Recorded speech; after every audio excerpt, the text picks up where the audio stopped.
আটারি ওয়াঘার সীমান্ত দিয়ে সকাল 10:30 নাগাদ ঘরে ফিরলেন পূর্ণম কুমার সাউ। রিষড়ার বিএসএফ জওয়ান, তিনি ডিউটিরত ছিলেন পাঞ্জাবের ফিরোজপুরে। কিছুটা অন্যমনস্কতা বশতই তিনি ওপারে চলে যান এবং দীর্ঘ 22 দিন একেবারে তাকে পাকিস্তান রেঞ্জার্সের হাতে বন্দী হয়ে থাকতে হয়। তাঁর স্ত্রী বারে বারে মুখ্যমন্ত্রীর সঙ্গে ফোনে কথা বলেছেন। তিনি পাঞ্জাবে গিয়েছিলেন, অন্তঃসত্ত্বা স্ত্রী, বাড়িতে বাবা মা রয়েছেন যারা অসুস্থ হয়ে পড়ছিলেন, দুশ্চিন্তায় ভুগছিলেন। গোটা দেশের মানুষ অপেক্ষা করছিলেন। অক্ষত অবস্থায় পূর্ণম কুমার সাউ ফেরত এলেন।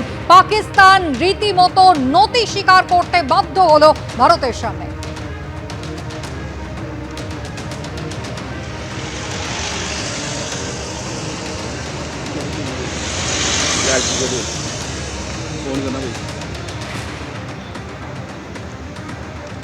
আটারি ওয়াঘা সীমান্তে বিএসএফ জওয়ান পূর্ণম কুমার সাউ, তাকে পাক রেঞ্জার্সরা তুলে দিয়েছে ভারতের হাতে।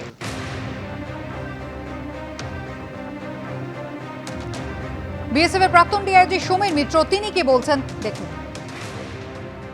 সবচেয়ে আনন্দের দিন শুধু বিএসএফ এর নয়, শুধু ভারতবর্ষের নয়। আমার মনে হয় যেহেতু এই যে কাজটা ওরা করেছিল পাকিস্তান, সেইটা আমাদের পূর্ণমকে ফিরে পাওয়ার জন্য সুগম হলো আরো, যখন ওদের রেঞ্জার্সের যে আমাদের রাজস্থান ফ্রন্টিয়ারে তাকে ধরা হলো, যে ঢুকে পড়েছিল, এবং সেই জায়গাতে আমাদের একটা বার্গেনিং এর হলো। এখন সবচেয়ে বড় কথা, পূর্ণম সে ফিরে এসেছে এবং তার বাবা মা যে উৎকণ্ঠার মধ্যে ছিলেন, তার স্ত্রী সন্তানরা যেভাবে উৎকণ্ঠার মধ্যে ছিলেন, ঈশ্বর করেছেন যে তারা সব এখন এক জায়গায় মিলিত হবেন। আমি আশা করব যে পূর্ণম আবার কয়েকটা দিন নিশ্চয়ই তার কমান্ডিং অফিসার একটুখানি ওখানে সুযোগ দেবেন রেস্ট করার। পরিবারের হয়তো পুরো পরিবারই এসে যাবেন তাকে নিয়ে যাওয়ার জন্য। যাই হোক না কেন, তোমার রেকর্ড, তুমি অত্যন্ত ভালো ডিউটি করো।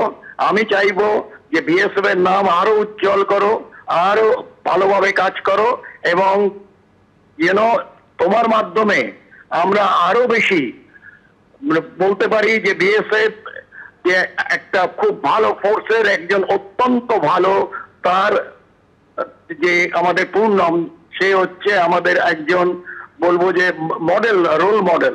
সুতরাং কোনো চিন্তা নেই, তুমি ফিরে এসেছো, সবচেয়ে বড় কথা। এর থেকে বড় কথা আর হতে পারে না, আনন্দের কথা হতে পারে না। তোমরা তোমার এই ইয়েতে এখন হতে পারে যে তোমার ইউনিট সেলিব্রেট করবে কিংবা যাই হোক না কেন, আমি চাইবো তোমরা ভালো থাকো, আনন্দ থাকো, আশীর্বাদ করছি, খুব ভালো থাকো। জয় হিন্দ।